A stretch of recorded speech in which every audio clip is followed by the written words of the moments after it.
Hey everyone. I'm Six Path Weeb, welcome back to the channel. Today, we're diving into part 2 of our exciting topic, Naruko equals new tailed beast. Disclaimer.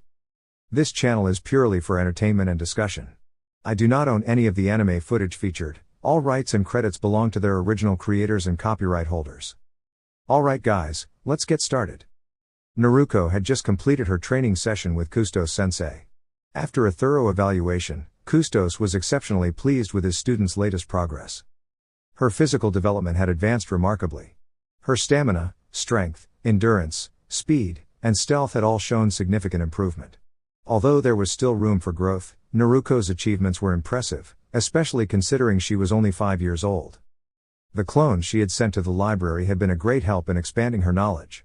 Through them, Naruko had even formed a new friendship, as she learned when one of the clones dispelled and shared that experience with her. She was currently studying strategy, planning, botany, human anatomy, and medicine. Additionally, Naruko had taken an interest in learning the basics of cooking, a skill she was particularly excited about. Her understanding across various subjects had grown, but she knew there was still much more to discover. Hearing all this, Kustos was filled with pride and requested Naruko to demonstrate the techniques he had personally taught her. Eager to show her progress, Naruko agreed and began her demonstration. She started with the first technique, Mutatio Ars, Vultisamo Veo, Transformation Arts, Shape Shift. Naruko had completely mastered this skill. She explained and showed Kustos how she believed the technique had reached its full potential. Now, she no longer needed to speak or perform hand signs to transform, a simple thought was enough. The transformation was seamless, with no smoke, noise, or distracting effects. Her body would shift smoothly, like a mirage coming to life, and within a moment, she would become someone, or something, entirely different. Whether it was a person, an animal, or an object, Naruko could flawlessly mimic its appearance, body shape, and even its voice if it had one. However, she would not acquire the memories or abilities of the form she adopted, only the physical traits. Additionally, she could also apply this transformation to others, people, animals, plants, or objects, with just a single thought. Next, Naruko demonstrated the second technique, Subpano Ars, Substitution Technique. Though she had not fully mastered it yet, she used the technique with impressive skill. Naruko could substitute herself with another object, animal, or person with just a spoken word, and it would happen in an instant. She was currently able to substitute with anything within a 1-mile radius. However, substituting with something as large as a building was not possible, as it would require an overwhelming amount of energy. Naruko had made her own modifications to the traditional substitution technique. Typically, a small burst of smoke would appear to distract an opponent during substitution. Naruko had found a way to amplify this effect. She could produce larger clouds of smoke or even swap the smoke with other harmless distractions, such as a stink bomb or a sleeping gas cloud, by crafting special materials herself. Her study of botany and plant life was directly connected to this endeavor, helping her create different helpful mixtures. Kustos had explained that true mastery of the substitution technique would allow her to substitute with targets up to 10 miles away. Even though she hadn't reached that point yet, he praised Naruko's innovation and determination, encouraging her to continue practicing diligently. Finally, Naruko demonstrated the last technique she had been taught by Kustos, Professia de Sum Sindo, Art of Body Splitting. Just like the transformation arts, Naruko had fully mastered this technique. She could now use it with complete confidence and control, achieving the results that Kustos had envisioned for her. Naruko had developed the remarkable ability to summon at least 1,000 perfect clones without exhausting herself. She realized that her exceptional stamina and vast energy reserves allowed her to create even more in the future, without feeling any significant loss of strength. Her clones were much stronger and more resilient than the typical shadow clones. While a standard cage Bunshine would usually vanish after a single hit unless strengthened with additional chakra, Naruko's clones were different. They could endure much more and would only fade away if faced with a particularly overwhelming force. Unlike normal shadow clones, these versions possessed independent thought, similar to having multiple versions of Naruko herself. They shared the same values and goals, ensuring complete harmony and coordination without any risk of rebellion. Naruko demonstrated her mastery of the technique by being able to create clones within a mere second, silently and without causing any disruption. Most clone techniques caused a puff of smoke upon creation, but Naruko's body-splitting method allowed her clones to materialize smoothly, making them exceptionally effective for various situations.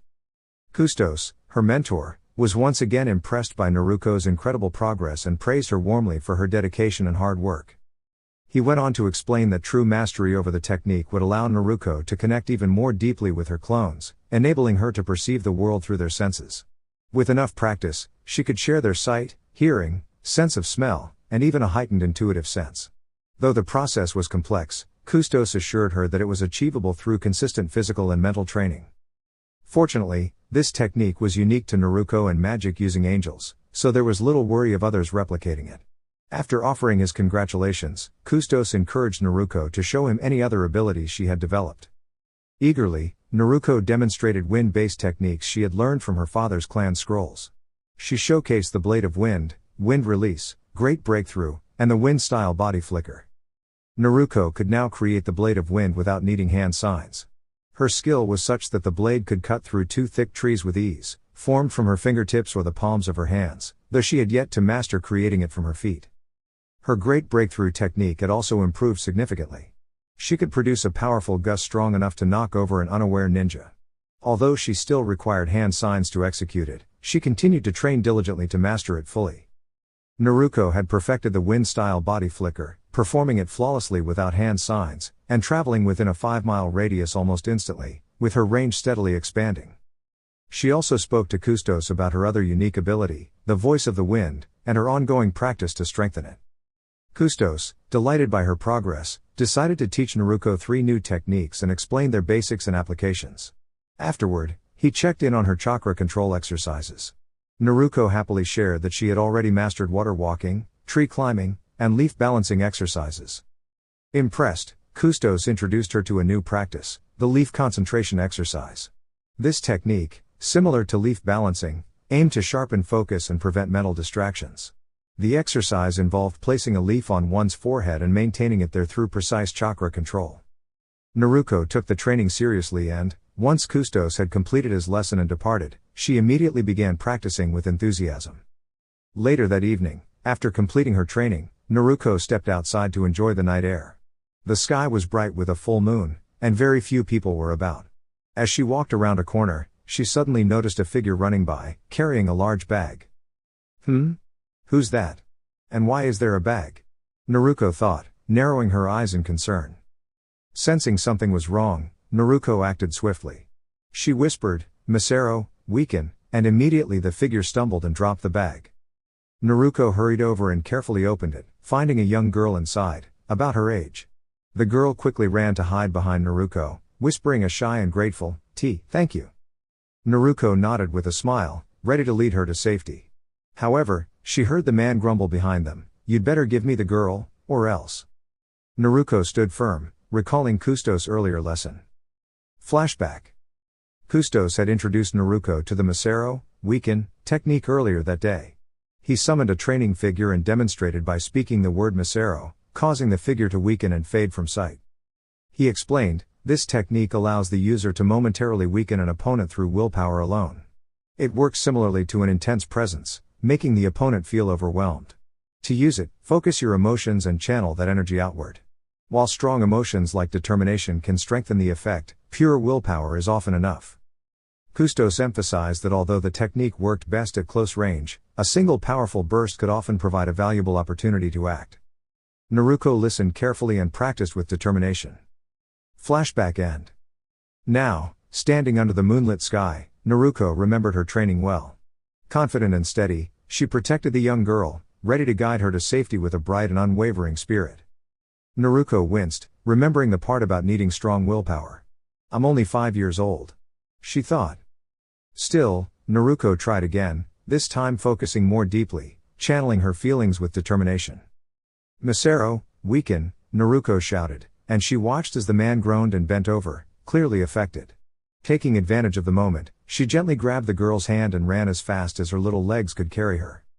Suddenly, the man stood upright and shouted angrily, "How dare you? You'll learn not to get in my way." He quickly began forming hand signs, and Naruko started to feel nervous. She stopped running and focused on using the second technique Kustos had shown her earlier that day. The man completed his signs and shouted, "Lightning release, thunder barrage." The sky darkened as thunder clouds swirled above, and in an instant, a powerful bolt of lightning surged toward them. Hinata screamed as the flash drew near. Naruko responded quickly, Contigo. Protect. Just as the lightning was about to strike, a brilliant light surrounded them, forming a large circular shield. The force field blocked the bolt completely. The attacker, now recognizable as a cloud ninja by his forehead protector, stared in disbelief. After a brief moment, his expression shifted to frustration. I don't care what tricks you have, I'm not finished. He began forming hand signs again. Naruko, though surprised, quickly gathered energy just as Kustos had taught her. As the ninja chanted again, so did she. Lightning release, thunder barrage. Contigo. Protect. Once again, Naruko's protective barrier held firm. She silently thanked Kustos for teaching her such a powerful technique. Flashback tilde. Now, this next technique is called Contigo, Kustos explained. It creates a temporary shield from your life energy. You need strong willpower and precise control. Focus your energy around you and bring it to life through your intent. Kustos gestured for Naruko to give him space. She stepped back. He chanted, Contigo. And a bright shield of white energy surrounded him. When it faded, he continued, the brightness helps distract your opponent or briefly obscure their vision. Now, it's your turn. Flashback N tilde. The Cloud Ninja, now visibly upset, charged at Naruko. She widened her eyes, he was switching to close combat. Though Naruko was skilled, she was still very young. As he approached, Naruko quickly said, Misero. Weaken. The man winced in pain again. Naruko used the opening to punch him squarely, sending him tumbling toward a tree. The ninja groaned but stood back up, charging again. He threw a punch, but Naruko dodged quickly. I can use my small size to my advantage. She realized. He began launching a flurry of punches and kicks. Naruko ducked, dodged, and weaved around them, but his speed increased. Eventually, he managed to land a strong kick, and Naruko fell to the ground. She looked up, seeing the ninja preparing more hand signs. She glanced toward the little girl, Hinata, who stood frozen in fear. Naruko tried to gather energy again, but the enemy had already finished. Lightning release, lightning storm. A powerful bolt of lightning came down and hit Naruko. She cried out as the shock pulsed through her body, her limbs tingling and her hair slightly ruffled from the static. The grass around her darkened from the blast force. Naruko slowly got up, trembling. The man turned away to approach Hinata once more. Naruko clenched her fists and focused. Wind release, great breakthrough. A powerful gust of wind swept the ninja off his feet and flung him backward. At the same time, Naruko called out, Misero. Weaken. The man cried out again, clearly affected, and when the wind stopped, he landed against a tree, unmoving but clearly conscious. Naruko ran to the little girl and gently said, Sano, heal. A soft white glow surrounded Hinata as Naruko placed her hands near her. The glow gently faded, and Hinata gasped. She felt better than ever, energized and full of courage. Naruko smiled kindly, remembering Kustos's words about the healing technique. Flashback tilde. This is the last technique I'll teach you today, Kustos said warmly. It's called Sano, a healing technique that uses your life energy. It takes concentration and gentle control. It doesn't just mend injuries, it can also soothe and cleanse the body of any harmful effects. With practice, you'll be able to make anyone feel better than they did before. Flashback N tilde. Are you okay? Naruko asked, offering her hand. Hinata took it, her face flushing slightly. Thank you. I'm Hinata. Naruko smiled back brightly. I'm Naruko. Before anything else could be said, a figure landed next to them. Hinata. Are you safe? I'm fine, father. Naruko helped me. Her father turned and looked at Naruko curiously. The person is over there, Naruko said softly, pointing to the groaning ninja nearby. Hyashi's eyes widened as he looked from the ninja to Naruko. Why you did that? Naruko nodded quietly.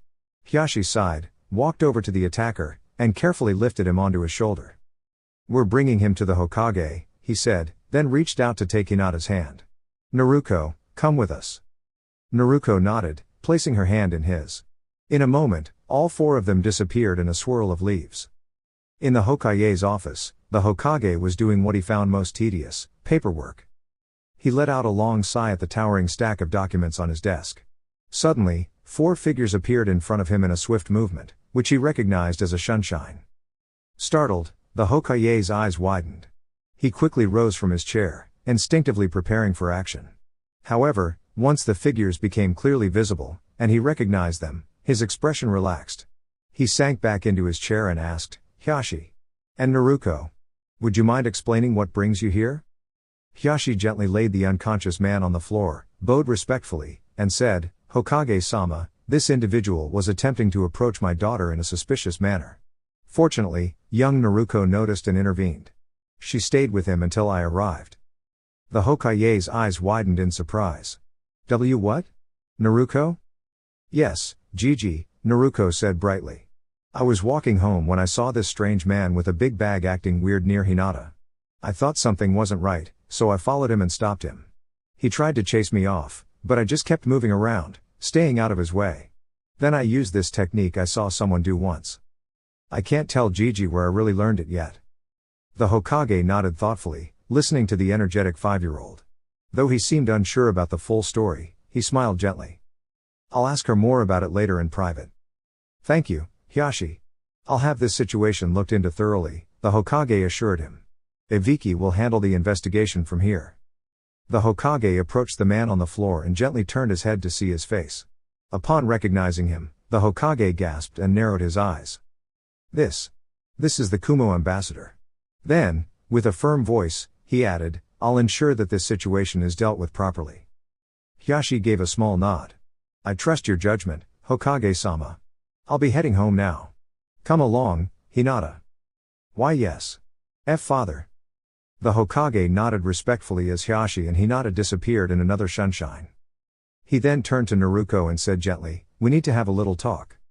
Naruko gulped and replied softly, "You Naruko scratched the back of her head and said shyly, You see. Gigi." The Hokage looked at Naruko curiously. "Yes? Is there something you want to tell me?" Naruko sighed, thinking, he would find out eventually anyway. "Could you please ask the Anbu to leave the room and place privacy seals around us?" she requested. The Hokage's eyes widened in surprise, and his mouth fell open slightly. How does Naruko know about the Anbu? And even about privacy seals? He wondered in shock. Quickly recovering, he gestured for the Anbu to exit and activated the seals himself. "There," he said, "now no one can see or hear what we discuss." Naruko nodded, closed her eyes for a moment to steady herself, then began explaining everything that had happened, starting from when she had been in a difficult situation. She spoke about Hinako, about the presence of Kyubi, about Kustos and the abilities she had discovered. She even shared what Kushina had told her. By the end of her explanation, the Hokage could only stare at Naruko in astonishment, jaw slack with disbelief. Before he could gather his thoughts, a radiant light filled the room. When it faded, the figure of a woman stood before them. Naruko, recognizing who it was, lit up with joy, ran over, and leapt into the woman's arms, shouting happily, "Hinako ne!" The Hokage, overwhelmed by everything happening so quickly, fainted on the spot. Half an hour later. The Hokage slowly stirred awake, groaning slightly as he sat up in his chair. Blinking blearily at Naruko and Hinako, he slowly recalled the events that had just occurred and gave a deep sigh. Hinako smiled warmly and said, "We need to have an important conversation." After their discussion, the Hokage nodded in understanding. So Naruko is a celestial being. Hinako had spoken to him about Naruko's living arrangements and insisted that she deserved a proper home. She also explained Naruko's inheritance, something usually reserved for when a person became a Chunin or turned 18. Given the circumstances, the Hokage agreed to make arrangements immediately. Naruko would live in the Namikaze residence, receive a monthly allowance, and continue training to become a ninja, even though she was still very young. Hinako had been very persuasive about this matter. As Hinako and Naruko departed, the Hokage sighed heavily and muttered to himself, "And now, even more paperwork." He lightly tapped his forehead against his desk in mild frustration. Meanwhile, with Naruko. Hinako had brought Naruko to the Namikaze residence, her family home. Hidden behind the Hokage monument and surrounded by dense forest, the residence was known to only a few. Ordinary people could never find it, as it was protected by ancient seals. The surrounding forest, called the Forest of Illusions, was known for leading wanderers in endless circles.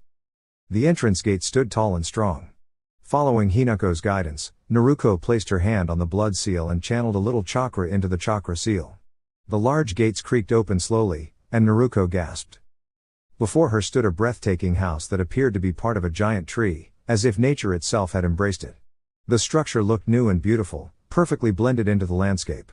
Flowers of every color bloomed in the gardens, and a gentle stream flowed behind the house. Hinako smiled at Naruko's wide-eyed amazement and said, "The house was built first, and then a distant relative helped grow the tree around it. This is the tree of magic, created using the life energies of the Namikaze, Uzumaki, and Senju clans.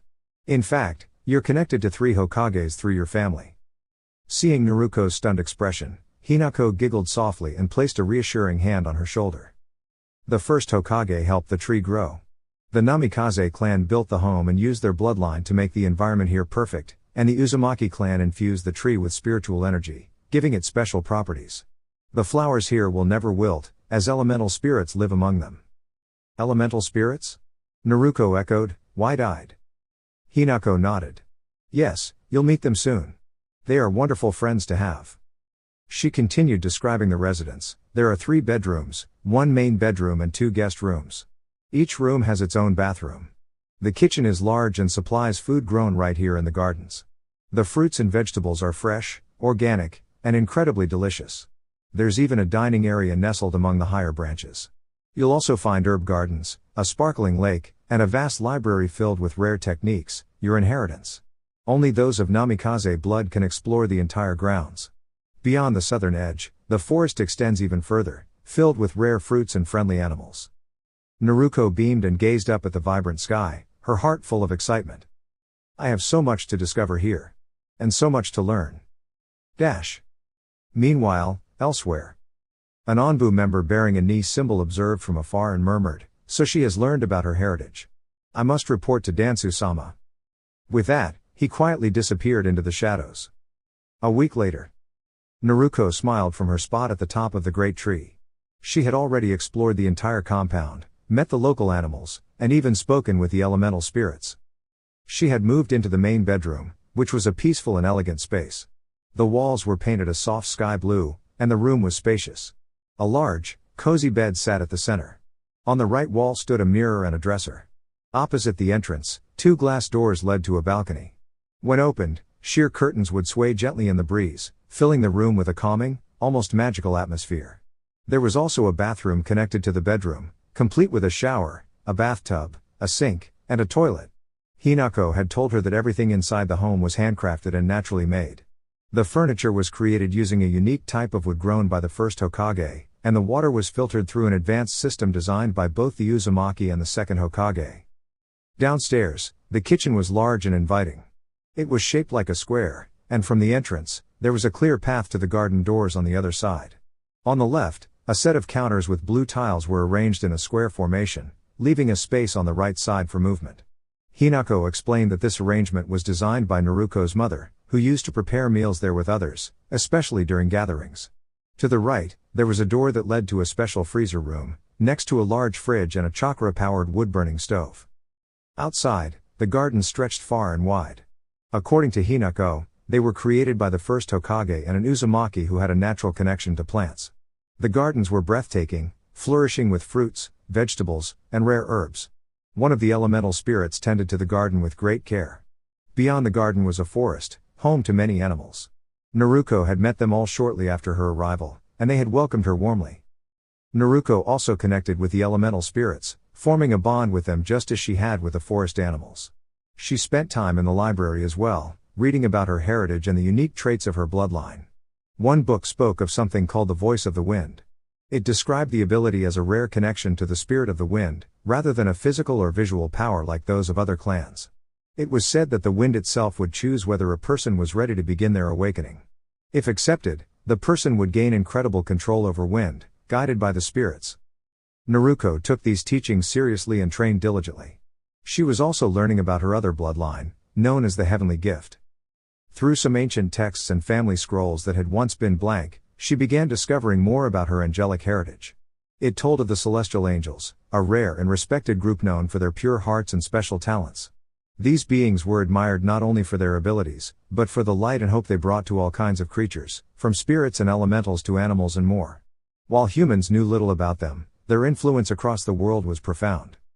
Celestial angels were said to be born once every 1,000 years and often played important roles in history, such as guiding spiritual realms and sharing the essence of chakra. The first celestial angel was Kami, and many of the gods and goddesses were also part of this rare lineage. Each celestial angel possessed unique gifts, ranging from elemental mastery to insight into the future. They also experienced a personal transformation known as an awakening. During this time, the angel would go through emotional and spiritual growth, which could be overwhelming without proper support. Once the transformation was complete, the celestial angel would gain clarity, strength, and an everlasting bond with their purpose. Every celestial angel also had a guardian angel destined to protect them.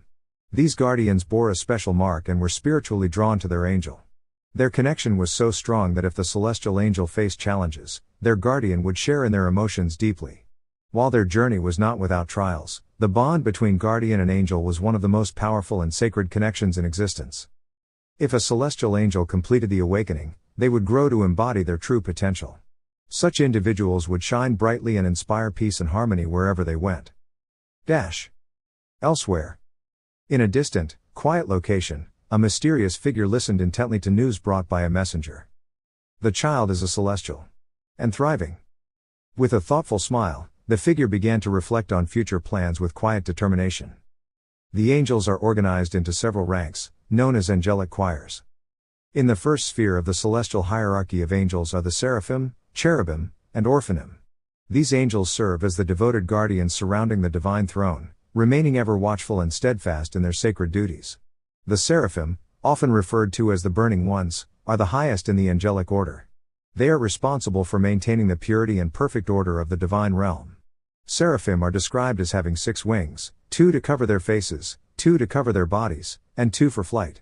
4 seraphim encircle the throne, ensuring the preservation of harmony. Following them are the cherubim, who are placed near the throne and are considered the second highest in rank. These beings are depicted as having 4 faces, those of a lion, an ox, an eagle, and a human, along with human-like hands, the feet of a calf, and 4 wings adorned with many eyes. The ox face is considered their true form. Cherubim are revered as the special guardians of sacred spaces, such as the entrance to the tree of life and the divine throne itself. The orphanim, also known as the thrones or elders, represent divine fairness and authority. They appear as radiant, beryl-colored wheels within wheels, covered with countless eyes along their rims. The orphanim work in harmony with the cherubim, moving and pausing in unison. They embody stability and are channels for the purest energies, helping to maintain the structure between the spiritual and physical worlds. These angels are symbols of fairness and wisdom, known for their incredible humility and dedication. In the second sphere of the celestial hierarchy are the dominions, virtues, and powers, who serve as leaders and supervisors among the angels. The dominions, sometimes called the lordships or hashmalim, are responsible for guiding lower-ranking angels. Though they rarely appear to humans, they hold the important role of overseeing nations. Dominions are portrayed as luminous and graceful beings, carrying orbs of light either on their scepters or adorning their swords. Their presence symbolizes peaceful leadership and wisdom. Kami, for instance, is recognized as one such dominion. Virtues, sometimes called strongholds, stand beyond the orphanim. Their main task is to oversee the orderly movements of the cosmos, the stars, sun, and moon, ensuring that all heavenly bodies follow their rightful paths. They maintain the balance of the universe, supervising the spirits connected to these celestial bodies. The powers, also known as authorities, work alongside the principalities. They are the guardians of human history and serve as guides to human conscience. These angels manage the proper distribution of strength and influence among people. Their loyalty and responsibility make them pillars of support within the angelic realms. The third sphere of the celestial hierarchy includes those angels who serve directly as protectors and messengers, the principalities, the archangels, and the angels.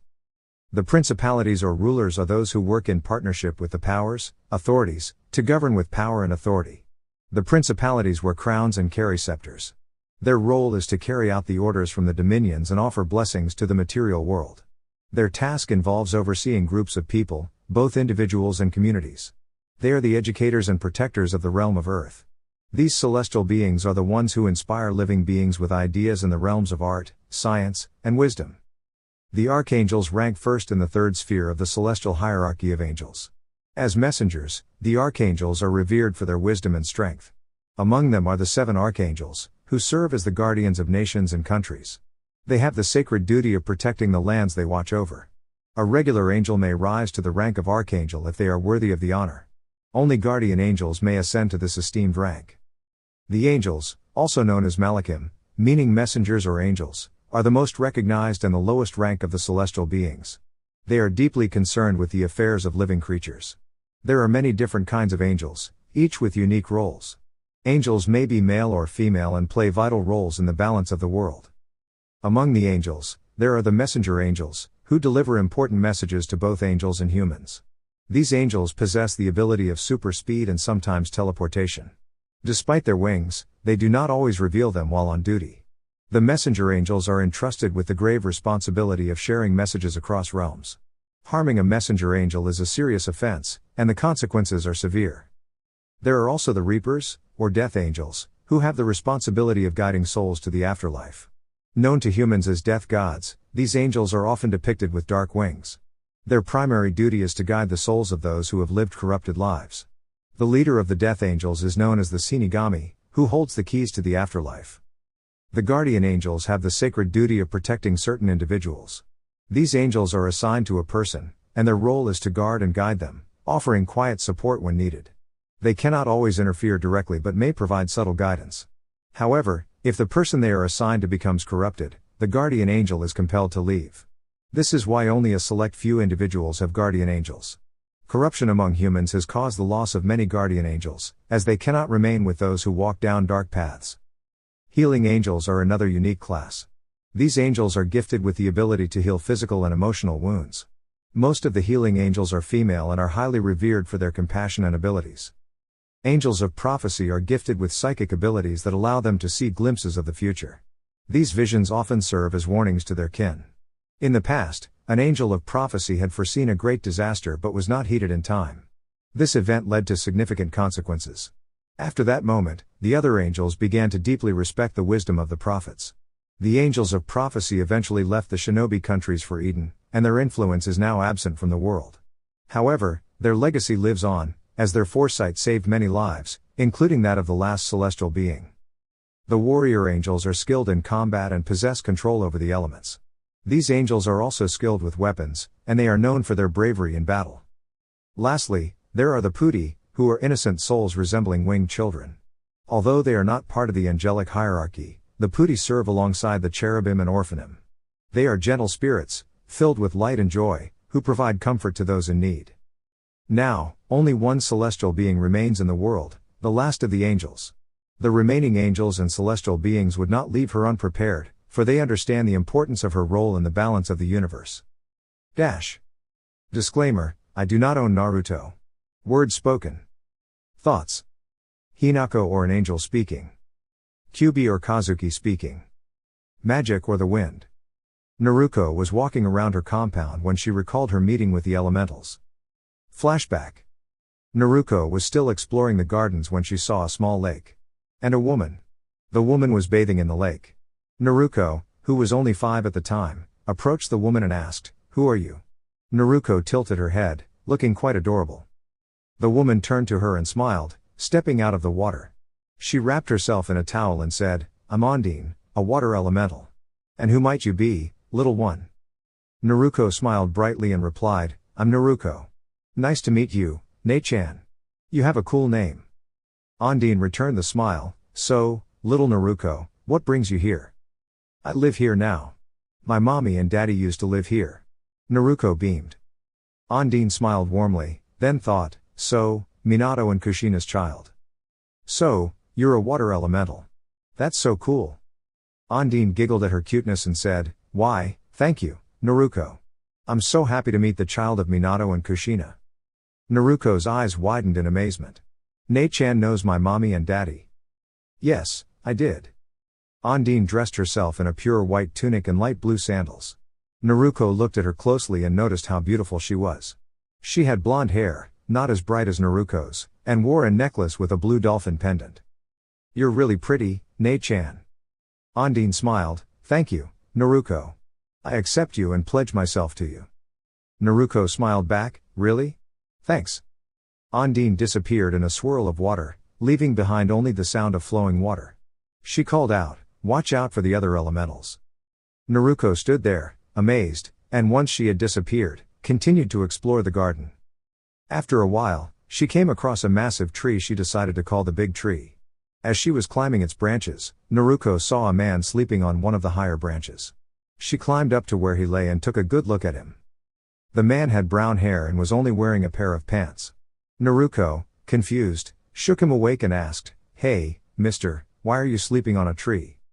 The man opened his eyes blearily, saw the small blonde child, and said, I was tired. How did you get here, little one?" "I climbed," Naruko answered proudly. The man fully opened his eyes and stared at Naruko, recognizing her. Looks like Minato and Kushina's child." "You climbed?" the man asked, surprised. Naruko nodded enthusiastically, "Yep. I'm Naruko. What's your name, mister?" She tilted her head in curiosity. The man chuckled and ruffled her hair. "Nice to meet you, Naruko. My name's Golem." Then, with a swift movement, Golem jumped down from the branch. "I'm an earth elemental. And I accept you." He bowed slightly, and after walking backward toward the tree, he merged with it. "See you, Naruko," he called out. Naruko looked at the spot where he had disappeared in wonder. "See Ul," she whispered, before continuing her exploration. Naruko climbed higher and passed a dining room situated in a circular clearing in the trees. It was a large wooden structure, with a big circular table in the middle. Beyond that was a balcony, offering a view of the entire compound. She didn't linger long and continued climbing. Eventually, she reached the top and looked out from the branch. To her amazement, she saw a woman soaring through the sky, laughing. Naruko's jaw dropped, and she exclaimed, "Wow! That's so cool." The woman stopped mid-air, hovering, and looked at Naruko with a smile. "Kawaii. What's your name, little one?" Naruko stared at her in awe, her eyes wide, and then answered while tilting her head, "I'm Naruko. What's your name, Ne-chan?" "Naruko. Little fishcake." The woman laughed, then continued, "My name's Sylph. I'm an air elemental." Naruko beamed with excitement. "That's awesome. Wanna be friends?" Sylph giggled and descended to Naruko's level, planting a kiss on her cheek. "I wouldn't mind being your friend. I accept you and pledge myself to you." With a soft giggle, Sylph vanished in a swirl of wind. "See you around, Naru-chan." Naruko smiled. "I've got 3 elementals to accept me." She climbed back down and decided to explore the underground. She found a door leading to a large room filled with scrolls. The room was organized meticulously, with over 500 scrolls arranged alphabetically and by category: fire, water, wind, earth, lightning, and more. As she explored, Naruko noticed a man dressed in robes, sitting at a table and reading one of the scrolls. She walked over quietly but couldn't see what he was reading due to her height. So, she tugged gently on his robe. "At least he's not like the other man," she thought. The man looked up and smiled warmly. "What are you doing here, little one? Are you lost?" Naruko shook her head and grinned. "Nope, I live here. I'm just exploring." The man chuckled. "Are you Naruko?" Naruko tilted her head and asked, "How did you know?" The man smiled softly and ruffled her hair. "I was a friend of your mother and father." "Really? That's cool. Are you an elemental?" Naruko asked, excited. "Yes," he replied, "my name's Hotari. I'm a fire elemental." "Will you accept me too?" Hotari smiled. "I accept you, Naruko." He bowed gracefully, and then vanished in a swirl of flames. Naruko giggled at the memories as she made her way back to the library. As she reached her destination, the doors opened automatically, just like always. She smiled and headed toward the history section. Naruko had finished reading the book on the hierarchy of angels, but she still wondered which angel she might be. She reached out for a book titled The Elementals, examining it carefully before opening the cover and beginning to read. Elementals are beings either born from or with a strong affinity to one or more elements, often with a debilitating weakness to opposing elements. Elementals are typically humanoid in shape, each having manifestations of the elements they represent, such as an earth elemental whose body is made of stone, or a fire elemental who is a living flame, surrounded by smoke and fire. Though originally considered mythological creatures, elementals are in fact real, supernatural beings with distinct abilities. Each element has its own unique properties and works in harmony with others to maintain balance in the world, as governed by the celestial angels. Fire, the element of power, associated with strength, will, and transformation. It is often depicted as destructive yet life-giving. Fire is opposed by water and is drawn from solar sources. The leader of fire elementals is Sol, who controls the sun. Water, the element of change, adaptability, and flow. Water is restorative, essential for life, and opposed by fire. Its elementals are peaceful but can be violent when provoked. They draw power from the moon and the ocean. Yue leads the water elementals. Wind, the element of freedom and speed, often found in high elevations. Wind elementals prioritize offense over defense and are known for their peaceful nature but can become violent when necessary. They draw power from the air, and Ananiah leads them. Earth, the element of substance and stability. Earth elementals are strong and enduring, often preferring defense over offense. Earth environments can be either barren or full of life, and the element is opposed by air. Gaia, the leader of the earth elementals, also leads the nature elementals. Ether, the element of purity and energy, associated with life and the divine. Ether is used by the celestial angels, who can control it fully after extensive training. Naruko smiled as she continued reading, eager to learn more about the elementals and the world around her. After reading, Naruko placed the book down and decided to take a walk, but just as she stepped outside, the seals on her door lit up brightly, indicating that someone was approaching. Naruko was puzzled, but she chose to investigate nonetheless. When the seals activated, she received a psychic message. Approaching the gate cautiously, she opened it slowly and was greeted by a masked figure who resembled the Anbu but had the ni, root, symbol on his mask. Naruko regarded the figure with suspicion and asked, "Who are you?" The masked figure spoke calmly, "I mean no harm, Uzumaki-san, but Dansu-sama has requested a meeting with you." The figure then bowed respectfully. Naruko observed that the voice was that of a man, but she was slightly unsettled by his emotionless tone. "And who is this Dansu-sama of yours?" she asked.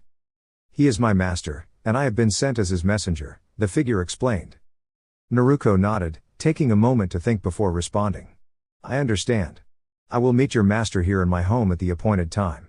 Though she was still young, Naruko had a sharp mind and could read people well. She could sense no deception or hidden motives from the messenger. One of Naruko's abilities was her unique perception of others' auras, which helped her detect any dishonesty. The messenger spoke in his usual tone, "Very well, Uzumaki-san. I will inform Dansu-sama. The meeting has already been set for noon, should you accept his invitation?" Naruko smiled and bowed in response. "I will. Please extend my regards to your master. I will see him tomorrow at noon." The messenger returned the bow and vanished without a sound. Naruko sighed, then turned back to her house and closed the gate behind her. As she walked inside, she began to prepare for the night, her mind already anticipating tomorrow's events. In a hidden underground facility, the masked figure appeared and bowed before Dansu, saying, "Uzumaki-san has accepted your invitation, Dansu-sama. She will meet you tomorrow at noon in her home for lunch." The figure knelt respectfully. Dansu nodded thoughtfully, his voice calm yet commanding. "Very good. I will meet her tomorrow." He paused for a moment, then added, "You are dismissed." The figure rose and bowed once more. "Thank you, Dansu-sama. I will take my leave." With that, the figure disappeared in a puff of smoke. Dansu smiled softly to himself, murmuring, "Tomorrow, I will meet you, celestial angel." Elsewhere, a young girl was engaged in a sword training session, sparring with an older man. After several minutes of focused swordplay, both of them stopped, bowing to one another with mutual respect. "Training is complete. You have done well," the man said. The girl smiled warmly and replied, "Thank you, sensei. I always give it my best." The man returned the smile and began to walk away. As he left, the girl looked up at the sky, a soft smile forming on her face. "The time is nearly here," she thought to herself. Naruko woke up to the warm sunlight streaming through the balcony window doors. She slowly got up and closed her eyes, enjoying the gentle touch of the sunlight on her skin. After a moment, she stood up fully, and with a simple gesture, her bed was neatly made. Naruko walked over to the bathroom to brush her teeth, freshening up for the day ahead. Once she finished brushing her teeth and washing her face, she relieved herself and washed her hands. Naruko then removed her clothes and turned on the shower, adjusting the water to a warm temperature. Stepping inside, she relaxed as the warmth enveloped her. She washed her body thoroughly, shampooed her hair, rinsed, and scrubbed her body with soap. After a refreshing shower, she returned to her room and dressed in simple training clothes, a white t-shirt with the Uzumaki swirl on the front, black shorts, and black shinobi sandals. Once she was dressed, Naruko went outside into the garden to pick some strawberries and raspberries. After gathering enough, she washed them carefully in the kitchen, placing them in a small basket. Then, she made her way upstairs to the dining room, which was built in a tree, where she enjoyed her meal, reflecting on her upcoming meeting at noon. I wonder what we'll discuss, she thought. After finishing the berries, she began her training. She used some shadow clones to head to the library, work on chakra control exercises, and practice various jutsu. Meanwhile, Naruko sat down to meditate. In her mindscape, she found herself in a beautiful meadow, surrounded by colorful flowers and tall trees. There, she saw Kazuki resting against a tree. In a playful mood, Naruko quietly approached and jumped onto Kazuki, startling him. He let out a mild grunt but didn't seem bothered. "Careful, Naruko-chan," Kazuki murmured as she rested on his chest. Naruko smiled and nestled her face into his neck. "Sorry, Kazuki," she mumbled. Kazuki adjusted their position so that Naruko sat on his lap, her head still resting against his neck. He ruffled her hair, a gentle expression on his face. "Are you all right, Naruko-chan?" Kazuki asked. Naruko looked up at him, a faint hesitation in her eyes. "I'm fine. It's just. Do you think my parents would be proud of me?" Kazuki chuckled softly. "Of course they would, Naruko-chan. I'm proud of you already." Naruko smiled brightly and leaned into Kazuki's chest. "Thank you, Kazu-ni." After a few moments of quiet, Naruko stood up, determination in her eyes. "It's time to train, Kazu-ni." Kazuki grinned and stood as well, ready to guide Naruko through her training. Once their session ended, Naruko lay on the ground, exhausted but happy. Kazuki offered his hand, and Naruko took it, smiling up at him. "Thank you, Kazu-ni. The training was incredible." Kazuki chuckled. "No problem, Naruko-chan. You surprised me with how long you lasted." Naruko returned to her meditation and, after a while, woke up from her mindscape.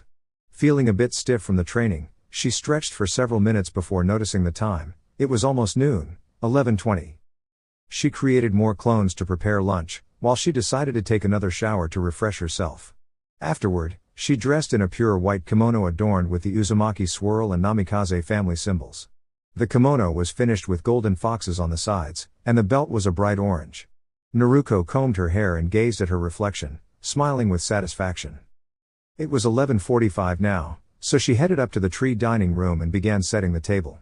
She checked in with her clones, who confirmed that lunch was nearly ready. Then, Naruko descended to the basement and activated the protective and security seals, ensuring the safety of the compound. Not long after, the seals at the front gate activated, signaling the arrival of a visitor. Naruko walked to the gate and opened it, seeing an elderly man with a crumpled figure, accompanied by two masked individuals.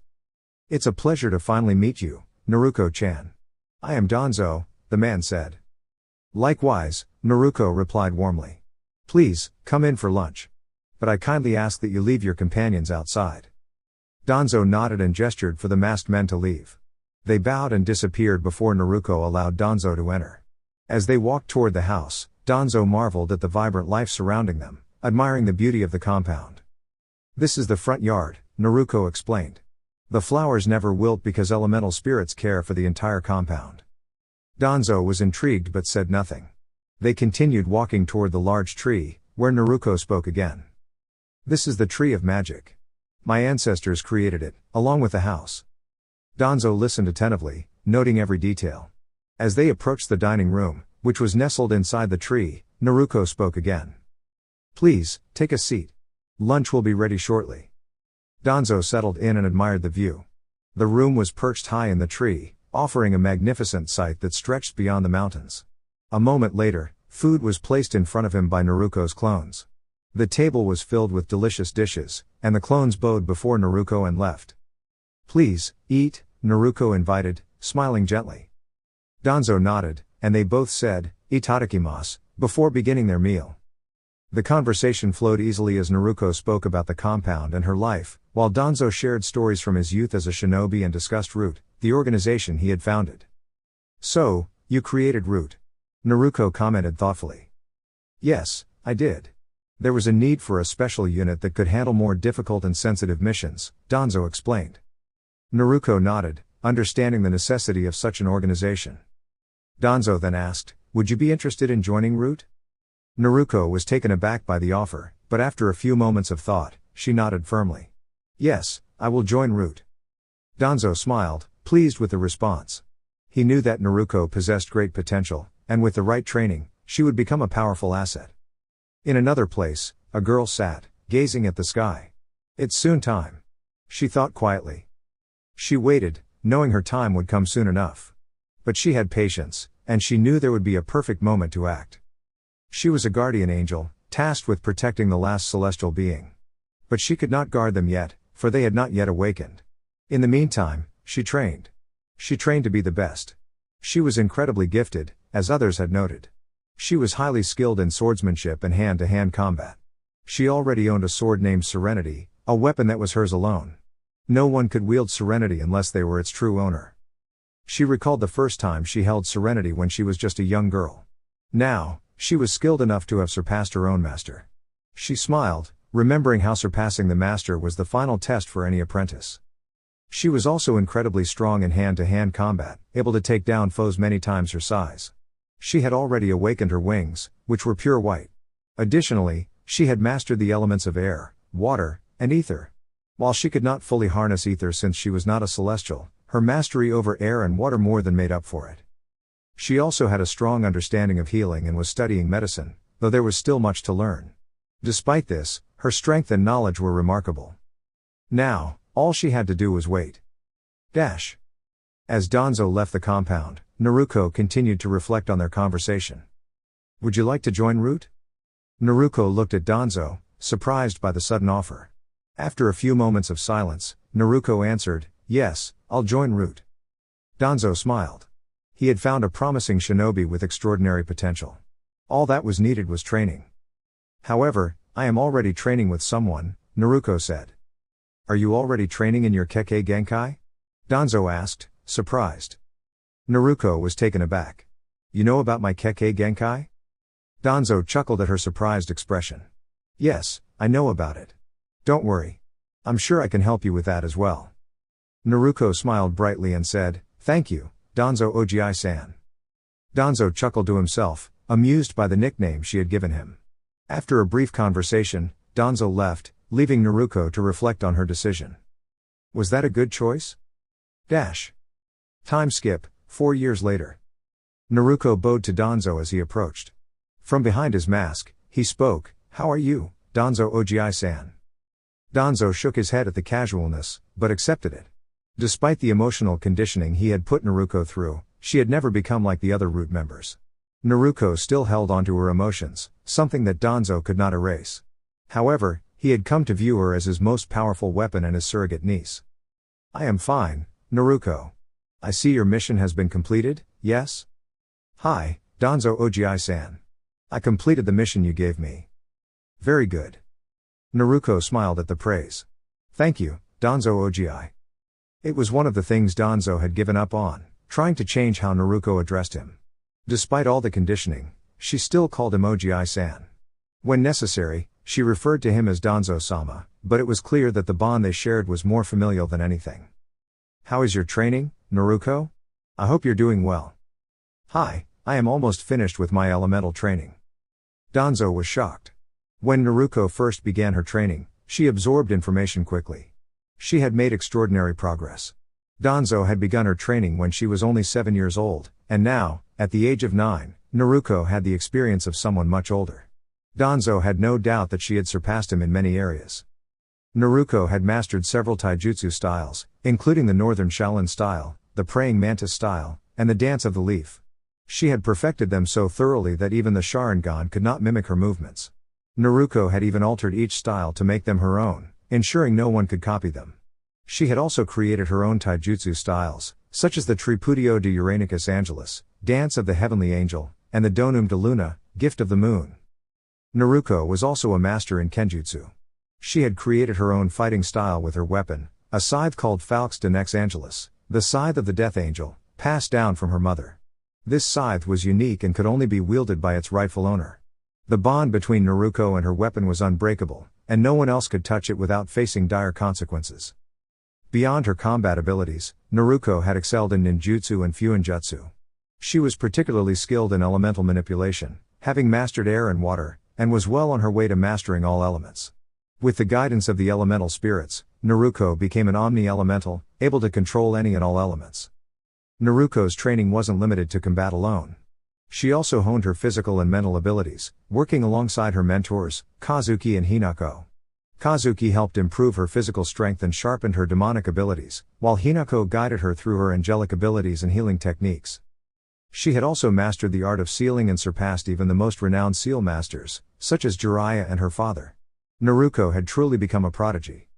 Now, as she looked ahead, she knew that her journey was far from over. But for now, she continued to train, to grow stronger, and to wait for the moment when she would fulfill her destiny. Naruko's genjutsu had been refined to perfection under the guidance of Dansu, Kyubi, and Hinako. This mastery unlocked a hidden potential within her angelic bloodline, granting her a unique dujutsu known as the Eye of Truth.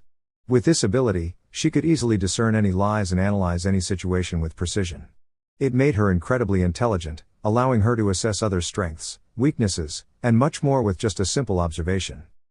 Naruko also possessed a wide range of summons, including kitsune, fox spirits, doves, butterflies, wolves, and various other creatures.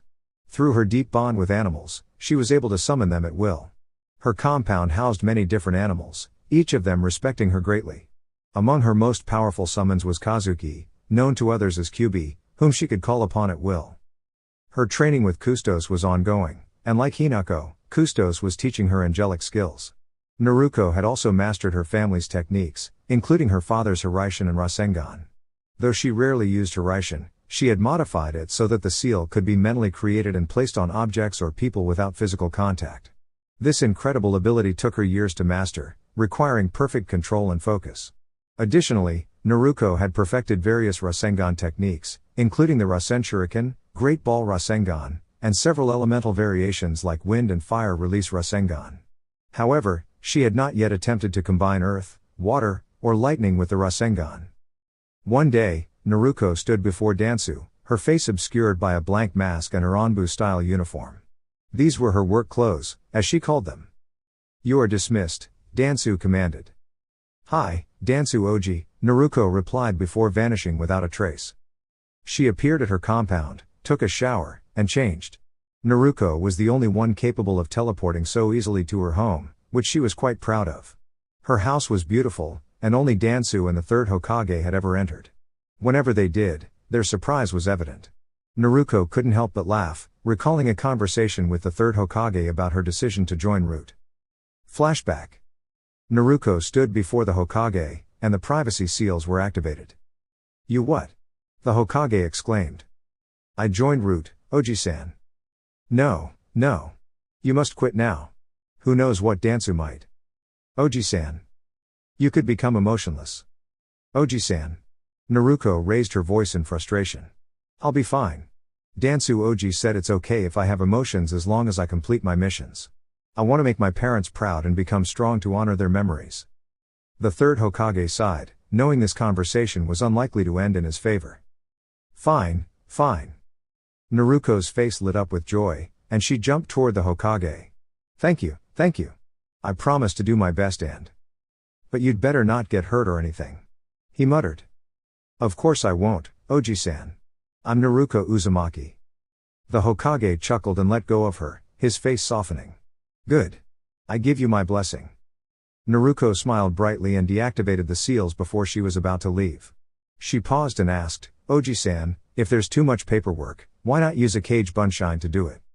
The Hokage stared at her, a look of realization dawning on his face. I never thought of that." Naruko smirked before disappearing with a wind shunshine, calling out, "Ja-ni, Oji-san." Flashback end. From that day on, the Hokage had allowed Naruko access to the Hokage library. She finished reading all the scrolls in just 2 months, mastering the techniques within them, though it took her longer to truly master every one. Now, freshly showered and ready for the day, Naruko donned her usual attire. She wore a black tank top, an armored vest adorned with the symbols of the Uzumaki, Namikaze, Senju, and Konoha clans, and black armored gloves. Weighted wristbands and ankle weights completed her outfit, alongside specially designed combat boots that absorbed impact. She wore a blank mask, featuring the kanji for Shinigami's death angel. Finally, She put on her unique cloak, a long black garment crafted by the elementals. It granted her intangibility, invisibility, and comfort, allowing her to merge with shadows, unseen by even the Byakugan or Sharingan.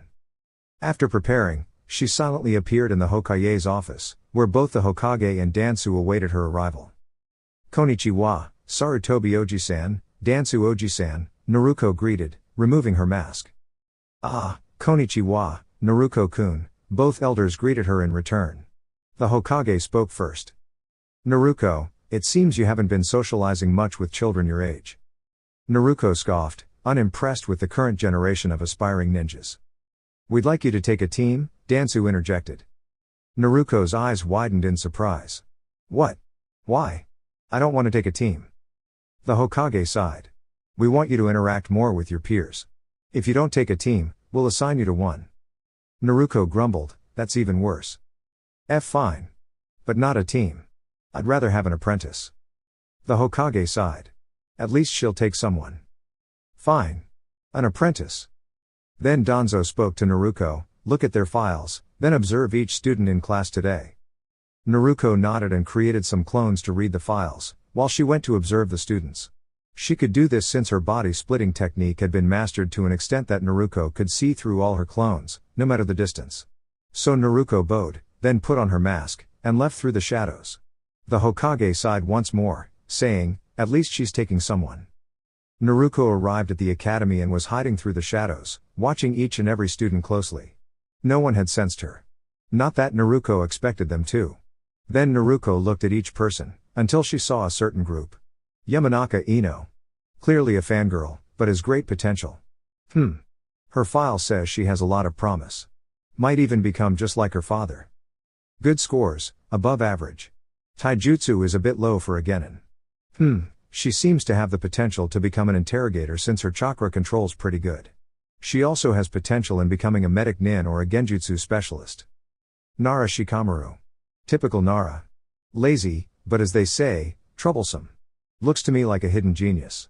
Has potential to be a strategist and interrogator. Akimichi Kuji. Likes to eat a lot, huh? Seems to be quite good at his family's jutsu. Has potential to be a close-range fighter. Inuzuka Kiba and his partner Akamaru. Dead last? Seems to be a bit boastful. Feels sorry for whoever his sensei is. But seems to have potential too. As a hunter nin and close-range fighter. Aburame Shino. Typical Aburame.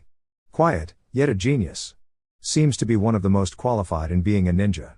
Potential to be a hunter nin and strategist. Hyuga Hinata. Hinata-chan's definitely grown. Wonder how Neji is? She has the most potential out of all the girls in the room. Just needs a bit of confidence and she'll be perfect in close-range fighting, as well as in becoming a medic nin. Haruno Sakura. Her file says Kunoichi of the year, but she's still quite weak. Typical fangirl too, though she seems to have book smarts. Not as smart as me, but oh well. Seems to have perfect chakra control, but her capacity is a bit limited. She has potential to become a medic nin. If she manages to move beyond the fangirl phase. Uchiha Sasuke. Oh, how the mighty have fallen. Seems to be driven by revenge. I can't believe this is Itachi-chan's younger sibling. Quite disappointing. I wonder. How did he survive the incident? Definitely not my pick. He has potential, but he's too wrapped up in being an Uchiha to reach that full potential. After analyzing each student and reading their files, Naruko had selected the perfect apprentice. She appeared back at the Hokage's office. "So, have you picked yet?" Naruko took off her mask, showing her grinning face. "Yep, I've picked." Dear YouTube family. This is all for now. I hope you enjoyed the content. If you did, please don't forget to like, share, and subscribe to my channel for more awesome videos. Thank you so much for your support. Until next time, take care and stay awesome. Regards. 6 Path Weeb.